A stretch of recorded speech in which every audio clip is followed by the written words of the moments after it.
Since implementing Tonic, we've been able to prioritize better.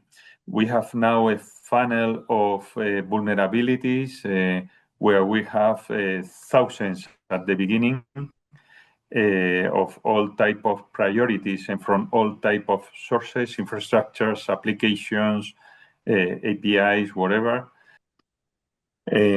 One of the advantages of Tonic is the context that they provide, the business context.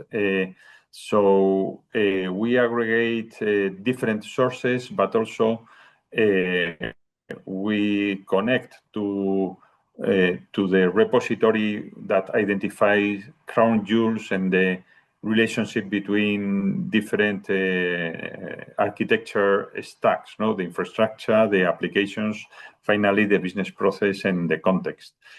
So with that information, we can prioritize exactly which are the most critical vulnerabilities for us, also taking into consideration which of them are exposed. And that is an information that in the past, it was very, very manual. So what we do now in an automated way, in the past, it was took days and for the SOC analyst searching different sources of information that delays the final remediation. For me as a CISO, the prioritization and always the number of final vulnerabilities that need to be remediated, and also the different KPIs and the business context around them are the most suitable for me. For sure, we are prioritizing better. We are getting rid of dangerous vulnerabilities and in an effective way. And that is even more relevant now after Mythos and AI impact, considering that we have different solutions in order to search for specific vulnerabilities in different environments.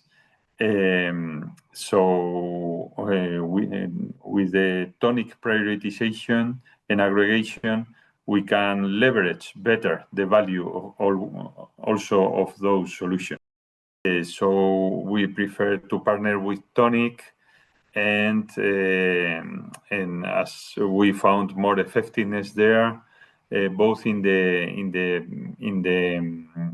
fundamentals of the solution and the design of the solution, but also in the collaboration with the team and getting the platform